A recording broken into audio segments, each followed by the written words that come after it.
तेरा कलाम रहेगा कायम पहाड़ जब ना रहे खुदाया, तेरे मुंह की एक बात भी टलेगी ना चाहे कुछ भी हो। तेरी मान दिए है जिंदा सोने से भी कीमती, मेरा दिल ये दे गवाही है ये किताब अजीम।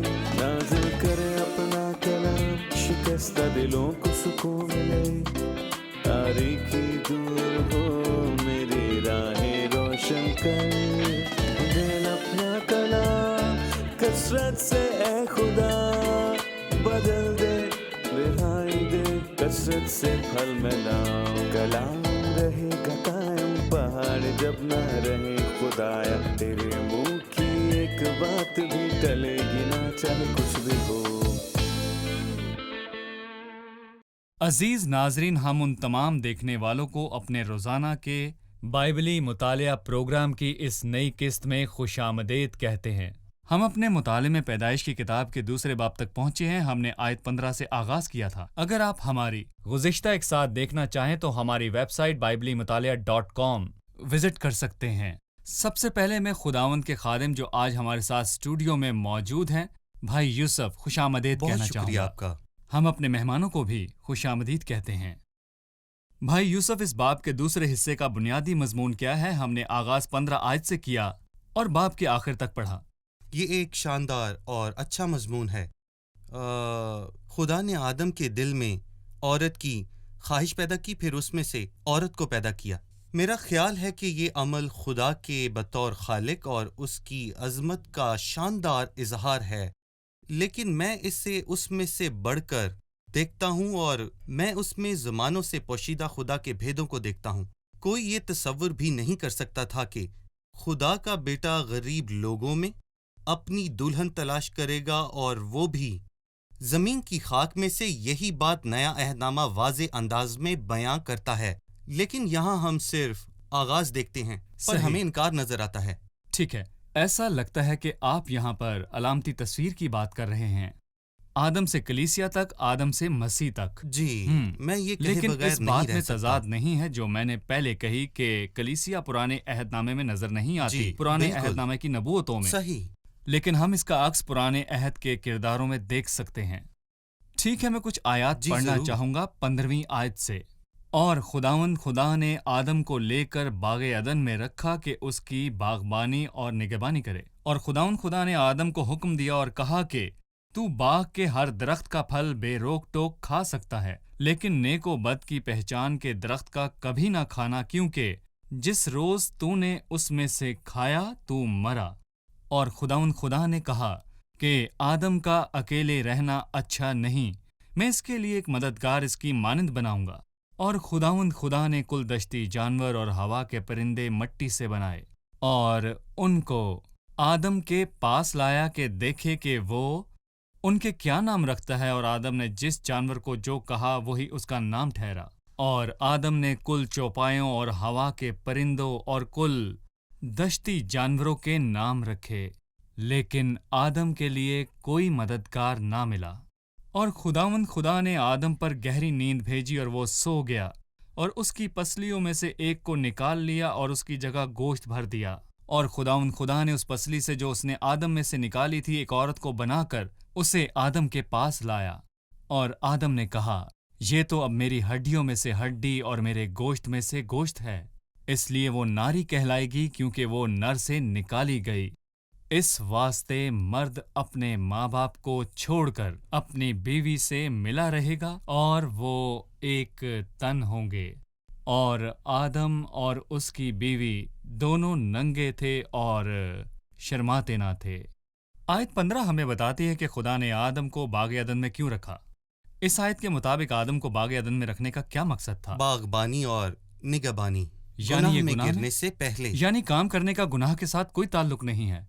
कुछ लोगों का ख्याल है कि जब हम आसमान पर जाएंगे तो हमारा वहां कोई काम नहीं होगा। जब हम मुकाशफा 22 बाब पढ़ते हैं तो हमें पता चलता है कि उसके खादम उसकी खिदमत करेंगे, वहां काम भी होगा, पर दुख ना होगा। गुनाह का ताल्लुक दुख से है, काम से नहीं। इसलिए आप अपने काम से महजूज होंगे। آج ہم کام کرتے ہیں اور تھک جاتے ہیں، مشقت کے ساتھ تو عمر بھی اس کی پیداوار کھا جائے گا، یہ گناہ کا نتیجہ ہے، لیکن عمل مقدس چیز ہے اور ابدی زندگی میں بھی کام ہوگا۔ صحیح، باغبانی کرے اور نگہبانی کرے۔ پھر آیت 16 میں حکم کے بارے میں بتایا گیا ہے، تو باغ کے ہر درخت کا پھل بے روک ٹوک کھا سکتا ہے، لیکن نیک و بد کی پہچان کے درخت کا کبھی نہ کھانا، کیونکہ جس روز تو نے اس میں سے کھایا تو مرا۔ انسان کی آزمائش کے لیے ایک حکم دیا گیا، اس حکم کے تعلق سے بتائیں۔ میں باغبانی اور نگہبانی کی طرف توجہ دلوانا چاہتا ہوں کہ کس چیز کی نگہبانی میں خطرہ تھا۔ یہاں خدا آدم کو تاثیر دیتا نظر آتا ہے کہ خطرہ ہے نگہبانی کا۔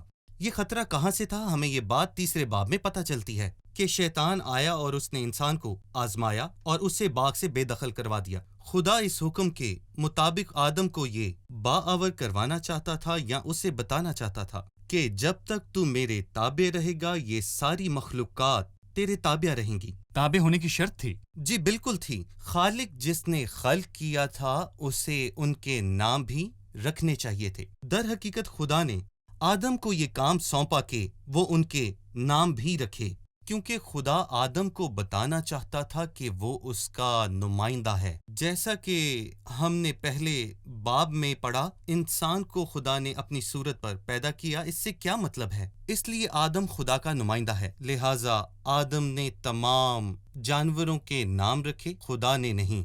لیکن جب تک وہ تابع رہا اس نے خدا سے بغاوت کی اور مخلوقات نے اس کے خلاف سر اٹھا لیا۔ اس لیے جس نے ان کو نام دیے وہی ان پر اختیار رکھتا تھا جن کے اس نے نام رکھے۔ اس لیے خدا نے آدم کو اختیار دیا کہ وہ ان جانداروں کے نام رکھے۔ ٹھیک ہے۔ بھائی، اس مشروط حکم میں اس نے نتائج بھی بتائے کہ جس دن تو کھائے گا تو یقیناً مر جائے گا۔ اس مقام پر بائبل میں موت کا کیا تصور پیش کیا گیا ہے؟ خدا سے موت ہمیشہ کی جدائی ہے، کیونکہ خدا ہی زندگی دینے والا ہے اور خدا سے جدا ہونا موت ہے۔ یہ روحانی موت ہے یا اخلاقی موت، جو کہ جسمانی موت کی طرف لے جاتی ہے، جو کہ آخر کار ہمیشہ ہی موت مطلب ہے۔ کہ 3 طرح کی موت ہے۔ ٹھیک ہے، 3 طرح کی موت ہیں، ٹھیک ہے۔ روحانی موت جو کہ خدا سے جدائی ہے، اور یہی حقیقت میں آدم کے ساتھ بھی ہوا۔ جب اس نے خدا کی آواز سنی تو خود کو چھپا لیا۔ کیوں؟ کیونکہ وہ مزید خدا کے ساتھ نہیں تھا، اس لیے کہ اس نے گناہ کیا۔ 930 سال کے بعد جب جسمانی طور پر مر گیا، لیکن اگر یہ خدا کا فضل نہ ہوتا تو ابدی موت اس کی منتظر تھی، اور خدا نے فدیہ دیا اور اس سے بچا لیا۔ صحیح، ٹھیک ہے۔ 21ویں آیت بتاتی ہے، اور خداوند خدا نے آدم پر گہری نیند بھیجی اور وہ سو گیا۔ اس آیت میں بتایا گیا ہے، وہ اس خوبصورت منظر کو بیان کرتا ہے کہ کس طرح ہوا کو تخلیق کیا گیا۔ اس سے پہلے کہ خدا ہوا کو بناتا، خدا نے آدم کے اندر ہوا کی خواہش کو پیدا کیا۔ جب آدم نے تمام جانداروں کو دیکھا تو غور کیا، کیونکہ وہ ذہین تھا، کہ تمام جانور اور پرندے جو اس کے سامنے ہیں کیا وہ نر اور مادی ہیں، لیکن آدم کے لیے اس کے جیسا کوئی مددگار نہ تھا۔ میں دوبارہ اس سوال کی طرف جانا چاہوں گا، یعنی کہ آدم کسی دوسرے جاندار کے ساتھ تعلق نہیں رکھ سکتا تھا؟ دراصل آدم کے 2 تعلق تھے، ایک نہیں، ایک تعلق خدا کے ساتھ جو کہ پرستش کا تعلق ہے، جو کہ اپنے سے برتر کے ساتھ تعلق ہے، اور پھر مخلوقات کے ساتھ تعلق جو کہ اعلیٰ اور برتر تعلق ہے، اور پھر اپنے سے کمتر کے ساتھ تعلق۔ اسے اپنے لیے کوئی مددگار نہیں جو اس کی ملتا، مانند ہو۔ اور وہ ڈھونڈتا ہے کہ وہ کس کے ساتھ تعلق رکھے۔ اس کا خدا کے ساتھ تعلق ہے پرستش کا، اور ایک اور شاندار تعلق ہے جس میں تمام مخلوقات اس کے تابع ہیں۔ اپنی مانند کوئی شخص چاہیے۔ بالکل صحیح۔ خدا نے آدم کے دل میں یہی خواہش رکھی، اور پھر خدا نے آدم پر گہری نیند بھیجی اور وہ سو گیا، اور اس کی ایک پسلی نکالی اور اس کی جگہ گوشت بھر دیا اور عورت کو بنا کر آدم کے پاس لایا۔ ہم ان 2 چیزوں سے سیکھتے ہیں کہ خدا نے آدم کو سوئے ہوئے ہی اچھا تحفہ دیا۔ یہاں اعلیٰ تحفہ فردوس نہیں تھی، بلکہ وہ ہوا تھی جو خدا نے اسے دی، اور خدا نے سوتے میں ہی دی۔ پیدائش 15 باب میں جب خدا نے ابراہم کے ساتھ وعدہ باندھا، وہ اس وقت سو رہا تھا۔ ٹھیک ہے، تو صحیح۔ بہترین تحفے ایسے ہی ہیں جو خدا ہمیں انسانی مداخلت کے بغیر۔ سوتے میں ہی دے دیتا ہے، صحیح۔ بغیر مداخلت کے۔ دوسری چیز یہ کہ اگر خدا کچھ لیتا ہے تو اسے دگنا کر کے واپس لوٹاتا ہے، جیسے ہوا بنائی اس نے۔ کیا انسان جب خدا کو کچھ دیتا ہے تو کیا وہ اسے بھول جاتا ہے یا جب خدا کچھ لے لے؟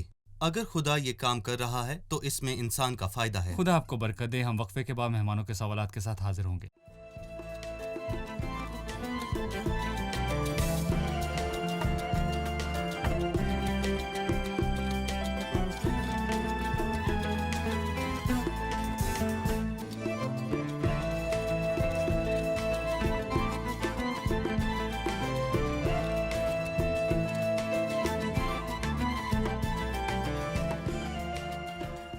میرا ایک سوال ہے، خدا نے نیک و بد کی پہچان کے درخت کو باغ میں کیوں لگایا؟ یقیناً وہ اپنے علم سابق کے مطابق جانتا تھا کہ آدم اس میں سے کھائے گا، وہ فریب کھائے گا اور گناہ میں گرے گا۔ میرا دوسرا سوال یہ ہے کہ اسے نیک و بد کی پہچان کا درخت کیوں کہا جاتا ہے؟ کیا خدا نہیں چاہتا تھا کہ آدم نیک و بد میں تمیز کر سکے؟ کیا اسی لیے اس درخت میں سے کھانے سے منع کیا گیا؟ خدا نے اس درخت کو باغ میں کیوں رکھا، یہ جانتے ہوئے کہ وہ اس میں سے کھائے گا اور گناہ میں گر جائے گا۔ خدا آدم کا امتحان لینا چاہتا تھا۔ مطلب کہ ہم نے پہلے کہا کہ جب تک آدم خدا کے تابع رہے گا تو مخلوقات بھی اس کے تابع رہیں گی۔ تابع داری کو کیسے پرکھا جائے جب تک کوئی امتحان نہ ہو یا کوئی حکم نہ ہو؟ اس لیے خدا کو امتحان کے لیے حکم دینا پڑا تاکہ آدم کا امتحان لے کہ وہ تابع داری کرتا ہے کہ نہیں۔ بدقسمتی سے آدم نے خدا کی نافرمانی کی۔ ٹھیک ہے، مثال کے طور پر میں ایک پائلٹ ہوں اور کوئی میرا مقابلہ نہیں کر سکتا، تو کیوں نہ میں اس کو اڑاؤں؟ ضرور اڑائیں۔ کہاں لے کے جائیں گے؟ اب آتے ہیں کیرل کے دوسرے سوال کی طرف۔ چونکہ خدا کہتا ہے کہ یہ نیک و بد کی پہچان کا درخت ہے، تو کیا خدا نہیں چاہتا تھا کہ وہ اس کے بارے میں جانے؟ لیکن خدا نے اسے منع کیا کیونکہ وہ نہیں چاہتا تھا کہ نیک و بد کی پہچان حاصل کرے۔ دیکھیں، نیک و بد کی پہچان سے پہلے انسان اس سے واقف نہ تھا، وہ سچ میں معصومیت میں تھا۔ بات کے آخر میں اس کی وضاحت ہو جاتی ہے۔ آدم اور اس کی بیوی ننگے تھے اور شرم نہ تھی، بالکل بچوں کی طرح۔ باغ عدن کا تصور بالکل بچوں کی طرح ہے، ٹھیک ہے؟ لیکن تو جس روز اس میں سے کھائے گا تو مرے گا۔ افسوس کے ساتھ کہوں گا کہ جو 4000 سال پہلے ہوا تھا وہ آج بھی ہو رہا ہے، کہ انسان کو جس چیز سے منع کیا جائے وہ وہی کرتا ہے۔ وہ بدی سے واقف ہیں اور اس سے جان نہیں چھڑا سکتے۔ نشے کے عادی لوگ اپنے لیے افسوس کرتے ہیں اور ہم ہر پل انہیں موت کے قریب آتے دیکھتے ہیں، لیکن وہ کچھ نہیں کر سکتے۔ میں بے بس ہوں۔ وہ نیکی اور بدی کی پہچان رکھتا ہے۔ آج ہمیں خدا نے ایک نئی چیز دی ہے جسے ہم افسس کے 4 باب میں پڑھتے ہیں۔ نئی انسانیت جو خدا کے تصور پر بنائی گئی، معصومیت میں نہیں بلکہ سچی راست بازی میں۔ صحیح۔ سچی راست بازی کا مطلب ہے حقیقی پاکیزگی۔ آج انسان اچھائی اور برائی سے واقف ہے، میرا مطلب ایمانداری، لیکن اب خدا کی قوت کے باعث اس کے اندر اچھائی اور بدی سے باز رہنے کی صلاحیت ہے۔ ٹھیک ہے، آئیں اس خوبصورت منظر کی طرف دوبارہ لوٹتے ہیں۔ آپ نے بہت شاندار بیان دیا ہے۔ جب آدم پر گہری نیند بھیجی گئی اور خدا نے اس کی ایک پسلی نکال لی اور اس سے ایک عورت تخلیق کی، اور آپ نے اس بات کو کلیسیا کا مسیح کے پاس آنے کا نشان بتایا۔ ہم دوبارہ اس بات پر بات کریں گے، لیکن میں پہلے سوال کی طرف آنا چاہوں گا۔ صحیح۔ خدا کا ارادہ تھا کہ زمین کو بھر دے۔ کیا یہ ممکن نہیں تھا کہ خدا آدم کی 2-3 پسلیاں نکالتا، یعنی 3 عورتیں پیدا کرتا اگر وہ زمین کو بھرنا چاہتا تھا؟ لیکن اس نے ایک ہی پسلی لی اور آدم کی بیوی کو تخلیق کیا۔ دراصل یہ سوال ہمیں ملاکی 2 باب میں ملتا ہے۔ کیا اس نے ایک ہی کو پیدا نہیں کیا باوجود اس کے کہ اس کے پاس اور ارواح موجود تھیں؟ پھر کیوں ایک ہی کو پیدا کیا؟ اس لیے کہ خدا ترس نسل پیدا ہو۔ لیکن یہ کہنے کی کوشش کی گئی ہے کہ اگر خدا کثیر ازدواج کی اجازت دیتا ہے، 4 باب میں لمک کے لیے انتظار کرنا تھا کہ اس تصور کو تقویت دے۔ اگر خدا اس تصور کو تقویت دینا چاہتا تھا تو آدم کو 100 بیویاں نہیں دے سکتا تھا؟ سلیمان کی 1000 بیویاں تھیں، تو کیا آدم 1000 بیویاں نہیں رکھ سکتا تھا؟ وہ کامل صحت اور قوت رکھتا تھا، لیکن خدا نے اس کے لیے صرف ایک ہی کو تخلیق کیا، کیونکہ خدا نے آدم کے لیے ایک عورت کو تخلیق کیا جس کا ایک ہی مقصد ہے، اور وہ مقصد یہ ہے کہ ایک عورت کے لیے ایک ہی مرد۔ جب انہوں نے مسیح سے پوچھا تو اس نے ان سے کہا کہ ابتدا سے ایسا نہیں تھا، خدا نے ایک مرد کے لیے ایک عورت کو پیدا کیا۔ وہ دونوں ایک تن ہوں گے، یہ نہیں لکھا کہ 3 یا 4 یا 5، یہاں ایسی کوئی بات نہیں لکھی، لیکن صرف دونوں، یہی خدا کا مقصد تھا، ایک مرد ایک عورت۔ تخلیق کے آغاز سے خدا کا یہی مقصد تھا۔ जिस्मानी एतबार से आम हालत में एक आदमी सर और जिस्म रखता है। कोई जी। भी पैदाइशी नुक्स जो हम में जाहिर होता है, चाहे ये आज़ा में हो या जिस्म के हिस्सों में, ये पैदाइशी नुक्स होते हैं। इसलिए शादी एक मर्द और औरत के दरमियान है, ये खुदा का मिसाली तस्वुर है। अगर आदमी शादी के किसी अंसर से छेड़छाड़ करे या शादी के मेयार से, तो भी शादी के लिए खुदा का तस्वुर हमेशा एक मर्द और एक औरत ही रहेगा। हमें ये तस्वुर कहाँ से मिलता है? बाइबल से। ठीक है, हमारे खुदावंद का नाम मुबारक हो, जिसने उसके ताल्लुक से कहा कि इब्तिदा से ही इन्हें मर्द और औरत बनाया। और खुदावंद खुदा ने उस पसली से जो उसने आदम में से निकाली थी, एक औरत बनाकर उसे आदम के पास लाया। आपने कहा कि ये कहानी कलीसिया और मसीह का अक्स है। आपने ये नतीजा कैसे अक्स किया?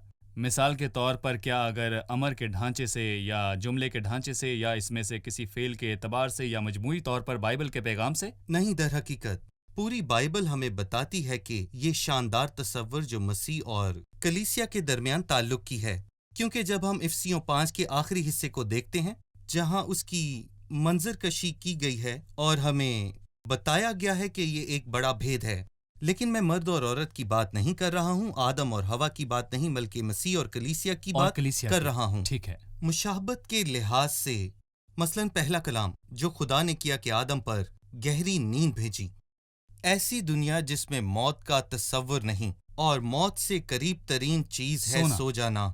आदम सो गया। खुदा ने बस इतना ही नहीं किया, बल्कि उसकी एक पसली को भी निकाल लिया। दर हकीकत सलीब पर मसीह की पसली की जानिब एक जख्म लगाया गया। इसका मतलब है कि मसीह का छेदा जाना जरूरी था ताकि खून और पानी निकले, ताकि कलीसिया वजूद में आए।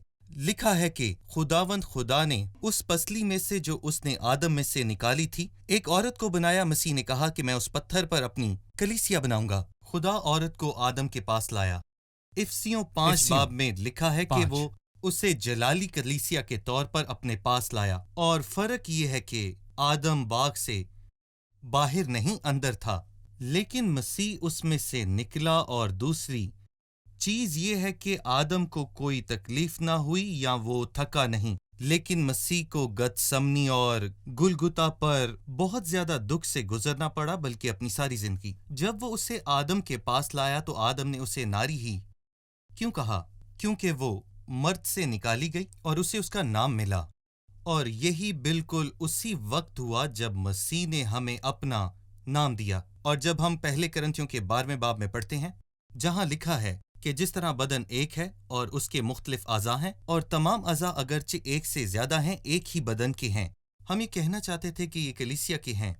पहले करंथियों के 12वें बाब में हमें बताया है कि ये मसीह के साथ है। गोया मसीह अपने नए ढांचे के बारे में बात कर रहा है। सर और जिस्म दोनों को मसीह कहा गया है। जब आप पैदाइश 5 बाब तक पहुंचते हैं तो लिखा है कि उनको नर और नारी पैदा किया गया, ना कि मर्द और औरत। यानी हमने मसीह का नाम पाया और ये नाम हमारा हो गया। ठीक है, लिखा है कि वो नारी कहलाएगी क्योंकि वो आदमी से निकाली गई है। औरत जो मर्द से है, उसका भी वही नाम है।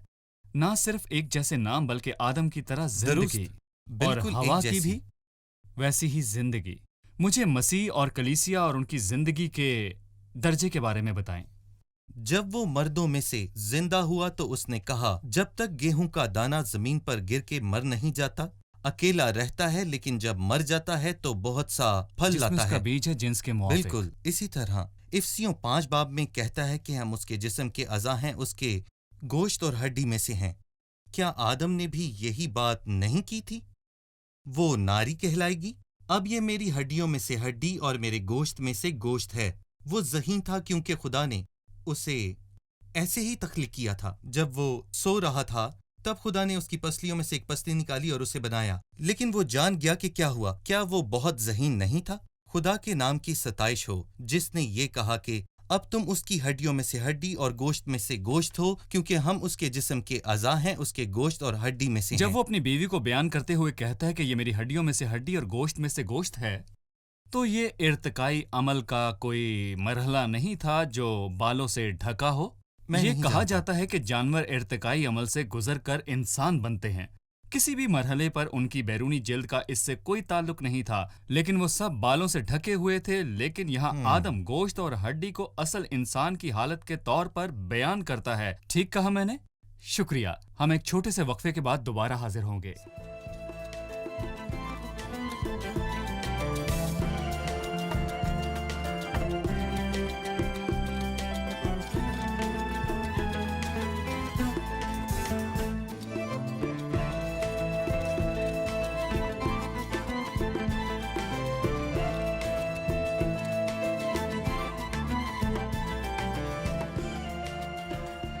हम ये जानते हैं कि खुदा ने आदम की एक पसली को लिया ताकि उसको औरत बनाए।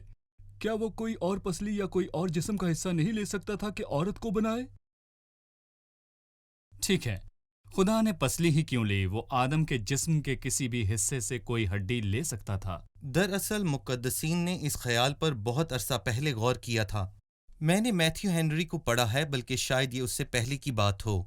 मुक़द्दसीन और आलमीन ने ये कहा था कि खुदा ने पाँव से हड्डी इसलिए नहीं ली कि आदम उससे गुलामाना सलूक करे, और ना ही सर में से, क्योंकि खुदा नहीं चाहता था कि वो आदम पर हुकूमत करे, बल्कि उसकी एक जानिब से, ताकि वो उसके दिल के बहुत करीब रहे, और बाजू के नीचे से उसकी हिफाजत करे। यही खुदा का शादी के लिए मकसद था, और यही शानदार तसव्वुर हमें कलीसिया और मसीह में नजर आता है। बाइबल ने हमें हुक्म दिया कि अपने शौहरों के ताबे रहो। इसलिए खुदा ने औरत को एक जानिब यानी दिल के करीब से तख्लीक किया, ताकि उसे प्यार करे, और बाजू के नीचे से, ताकि वो हमेशा उसकी हिफाजत करे। भाई यूसुफ, आयत नंबर 24, इस वास्ते मर्द अपने माँ बाप को छोड़ेगा और अपनी बीवी से मिला रहेगा और वो एक तन होंगे। अगर मैं शादी के ताल्लुक से कुछ असूलों की बात करूं तो पहले, क्या मर्द का अपने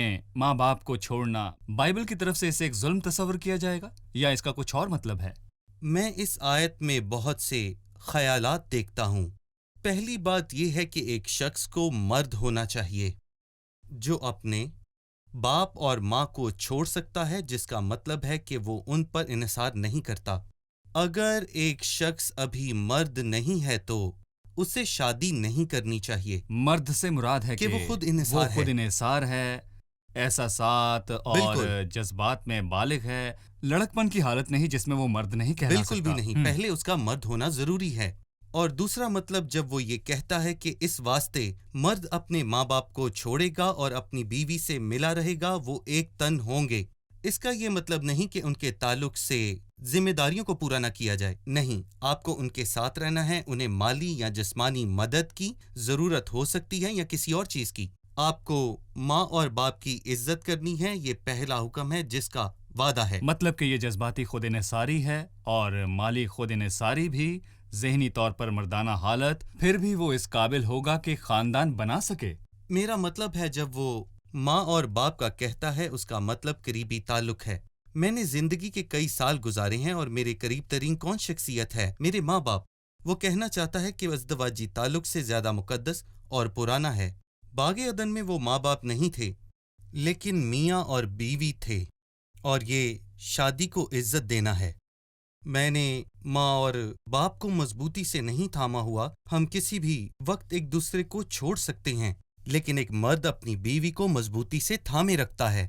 बदकिस्मती से जो लोग बाइबल मुकद्दस की आला तालीमात से हट गए, उन्होंने शादी को सिर्फ एक मुआहिदा समझा। और बहुत से लोग ऐसे भी हैं जो एक दिन का मुआहिदा करते हैं, कागज से रिश्ता जोड़ा और कागज से रिश्ता तोड़ लिया, इसलिए कि जब पुलिस उन्हें गिरफ्तार करना चाहती है तो वो बेगुनाह साबित हो सकें। ये शर्म की बात है। शादी एक मुआहिदा नहीं बल्कि एक अहद है।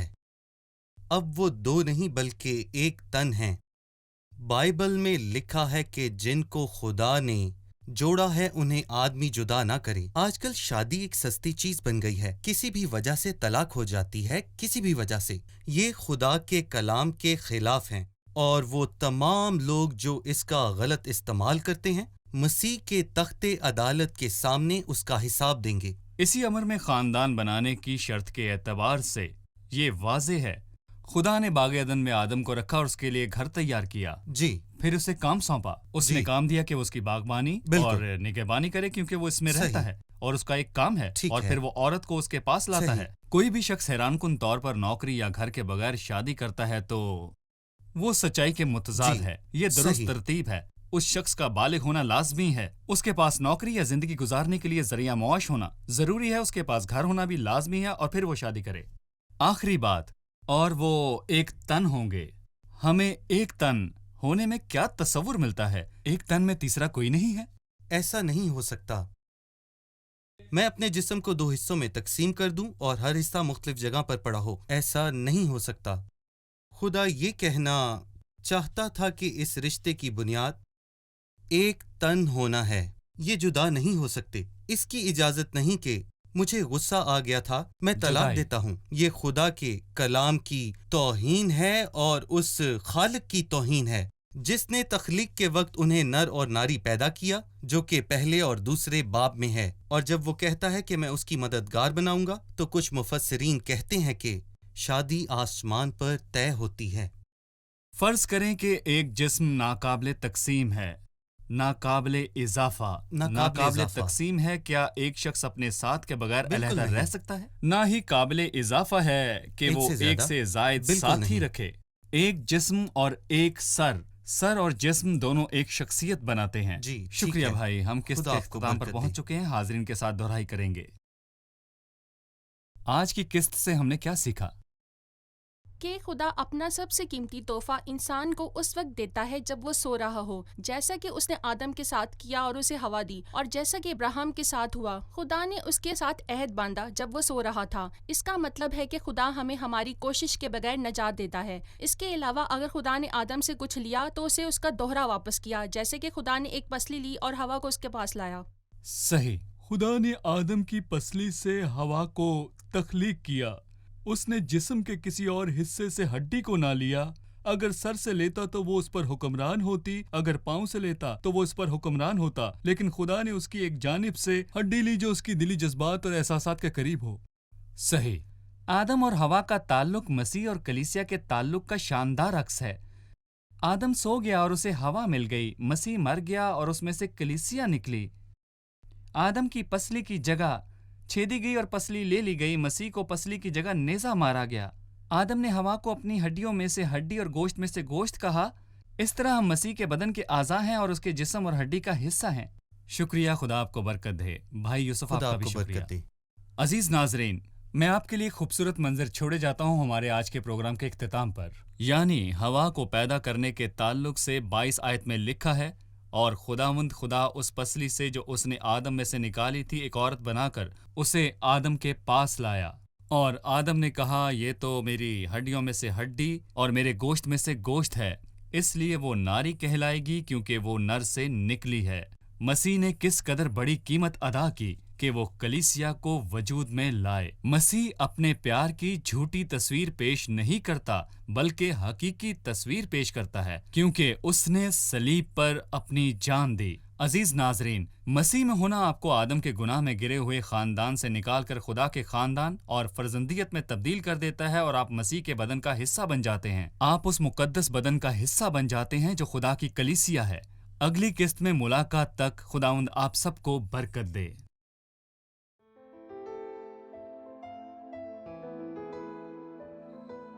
تیرا کلام رہے گا قائم، پہاڑ جب نہ رہے خدایا، تیرے منہ کی ایک بات بھی ٹلے گی نہ چاہے کچھ بھی ہو، تیری مان دیے ہے زندہ سونے سے بھی قیمتی، میرا دل یہ دے گواہی ہے یہ کتاب عظیم، نازل کرے اپنا کلام، شکستہ دلوں کو سکون ملے، تاریکی دور ہو میری راہیں روشن کر، دل اپنا کلام کثرت سے اے خدا بدل دے، رہائی دے کثرت سے پھل ملاؤ، کلام رہے گا قائم، پہاڑ جب نہ رہے خدایا، تیرے منہ کی ایک بات بھی ٹلے گی نہ چاہے کچھ بھی ہو۔